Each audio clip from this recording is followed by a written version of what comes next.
This is The Political Scene, a weekly conversation with New Yorker writers and editors about politics. It's Thursday, December 2nd. I'm Dorothy Wickenden, executive editor of the magazine. North Korea recently launched the first artillery attack on South Korea since the Korean War, and the WikiLeaks release of diplomatic cables indicates that North Korea has supplied Iran with advanced missiles. On Tuesday at a Pentagon briefing, Defense Secretary Robert Gates described much of the reaction to the WikiLeaks disclosures as overwrought. Every other government in the world knows the United States government leaks like a sieve. The fact is, governments deal with the United States because it's in their interest. Not because they like us, not because they trust us, and not because they believe we can keep secrets. Is this embarrassing? Yes. Is it awkward? Yes. Consequences for U.S. foreign policy? I think fairly modest. To talk about North Korea, China, and American diplomacy in the region, I'm joined from Beijing by Evan Osnos, the New Yorker's China correspondent, and Barbara Demick, the Los Angeles Times bureau chief. Ryan Lizza, the magazine's Washington correspondent, is also on the phone.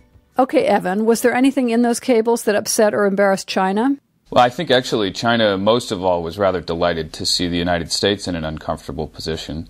I mean, the crucial matter from China's perspective was whether this would fundamentally alter the world's perception of its relationship with North Korea, and the fact is that it didn't. What we learned, basically, from these cables is what we've come to know over the last few years, which is that China has a very peculiar relationship with North Korea. It, on one hand, is incredibly irritated by the fact that it has this erratic neighbor to the east, which it can't really influence to the degree that I think the world imagines it can. And then on the other hand, it does have a very important ally immediately to its east, which defends it in some sense from having American troops right on its border. I mean, it wants to protect North Korea as it stands today, because if the regime goes down, that raises the likelihood that there will be a U.S. troop presence right up there on its eastern border.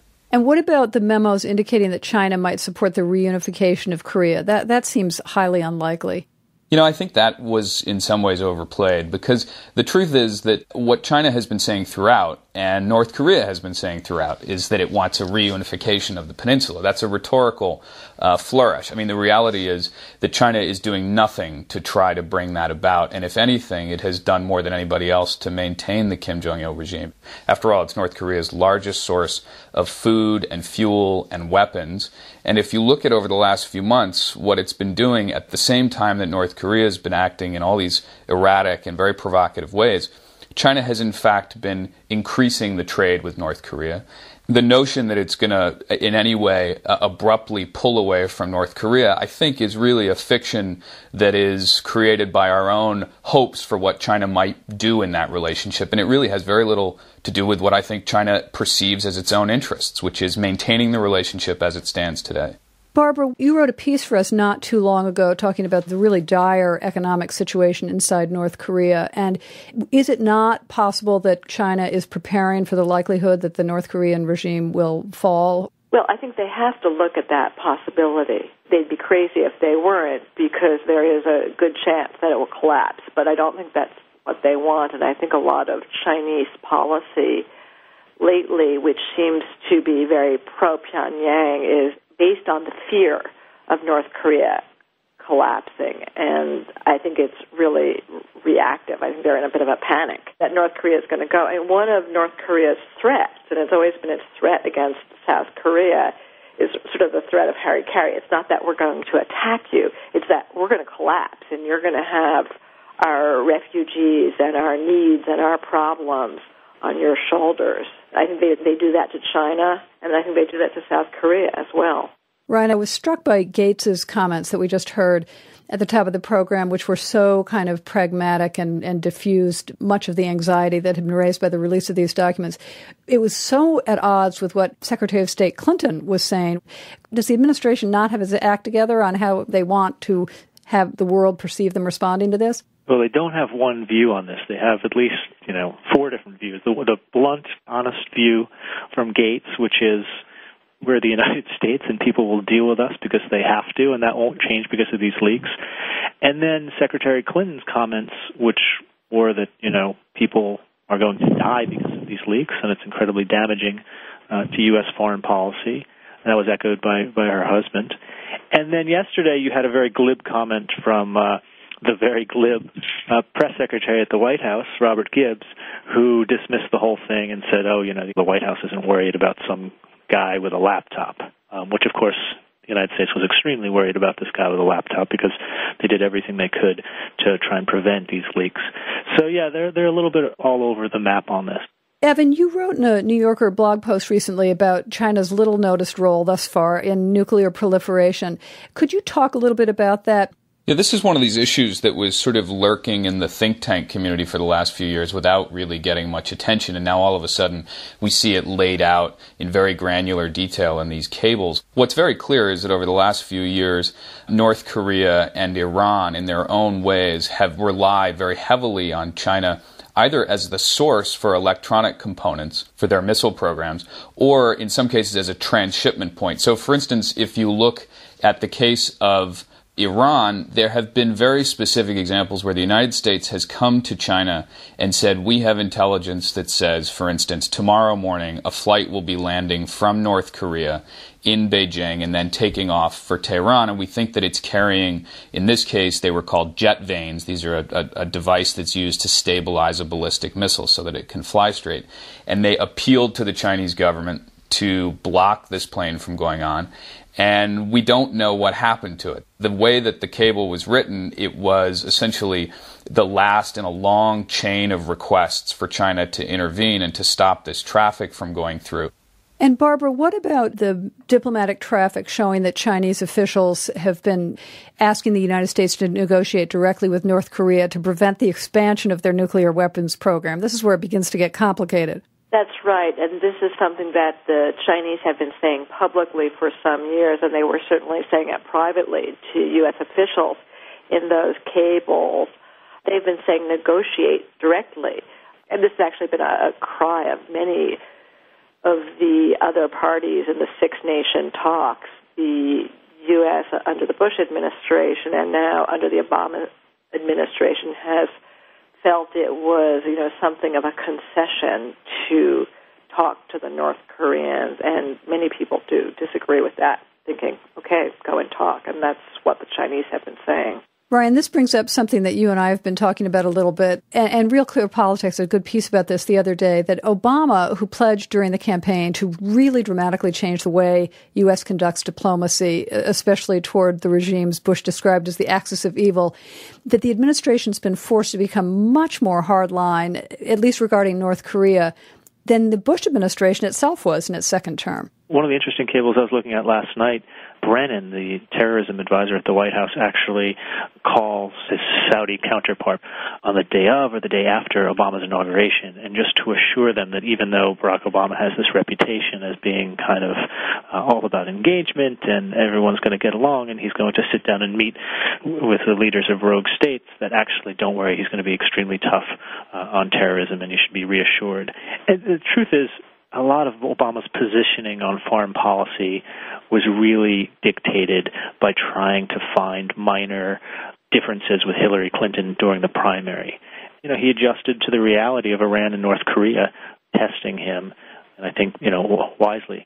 And also, Evan, the reality is changing quite quickly. And some analysts have been saying recently that America is still acting as if it were the only superpower and that our strategy toward China needs to fundamentally change given China's enormous economic power in the world. How does this look from China's perspective? I think one of the most useful frameworks for thinking of China's own self-perception is a term that was coined by Susan Shirk, who'd been in the Clinton administration, and that's the notion of a fragile superpower. And that is, in so many ways, how China thinks of itself. It is, on the one hand, so powerful and so much more capable of exerting its influence and will abroad than it ever has been before. And yet, on the other hand, it feels incredibly vulnerable, both domestically because it's got this constant tide of unrest and a sort of what feels like essentially just whacking a mole every day to try to knock down whatever the latest issue is. And then also internationally, of course, because it's become so much more powerful, it feels that it has to respond to all of these new constituencies and on all of a whole range of issues that it didn't have to think about before.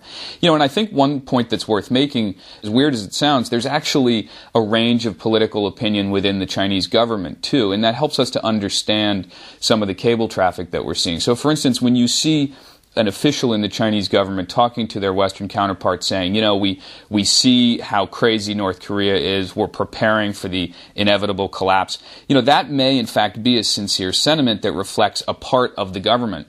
And then there is another part of the government that's much more hardline, much more conservative, perhaps has greater relationships with the military. And right now, this is, in Chinese terms, campaign season. China is right now preparing to replace the 9 members of the Standing Committee of the Politburo over the next 2 years. And so nobody is taking any risks, and everybody is basically playing it safe. So if you're trying to guess Chinese political behavior, you can basically assume that whatever the safe default position is, which is a maintenance of the status quo, is how they will act in the months ahead.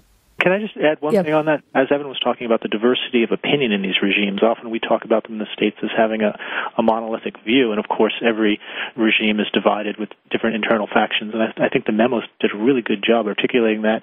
In Iran as well, there's a series of 3 memos that were just fascinating in the wake of the Green Revolution, explaining what this movement is all about and what the regime's response was, and explaining the different factions both in the reform movement and the Green movement and within the Iranian regime.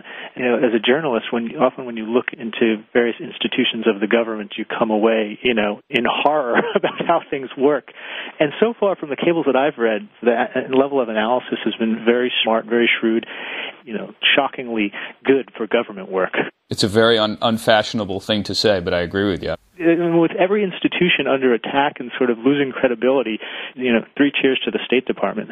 Barbara, I want to ask you whether some of that perceptiveness extends to North Korea, which is, of course, the most difficult regime in the world to plumb the depths of. I would have to say it does not extend to North Korea. I think it was Don Gregg, who was U.S. ambassador in Seoul, and before that, CIA station chief in Seoul, always said that North Korea was the U.S.'s greatest intelligence failure. And you see a lot of frustration in those leaked cables.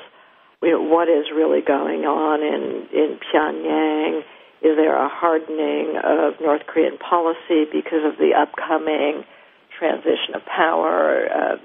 People fretting about Kim Jong-il's poor health and what that means for the future. And it's funny as journalists because we imagine that somehow behind that wall there's a much more elevated level of discussion, but it's much like the same, frankly, dinner party talk that we as journalists have about North Korea.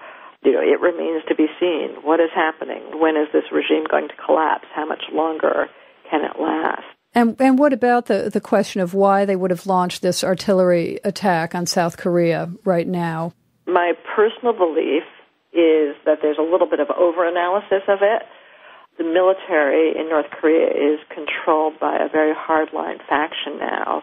I think that happened not necessarily as a result of Kim Jong-un, the designated successor, being elevated, but was part of the preparations for his elevation.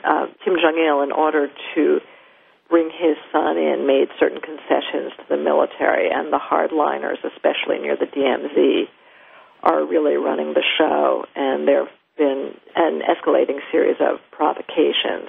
Well, that's interesting, and does that hold also for the revelation of this new facility to enrich uranium? I believe so. Well, on that note, we'll have to stop. Thanks to all of you.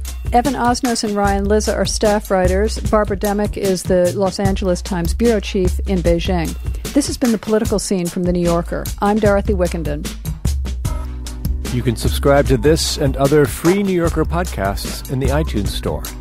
To download the weekly audio edition of the magazine, go to the iTunes Store or audible.com. And the new New Yorker iPad edition can be found in the iTunes App Store.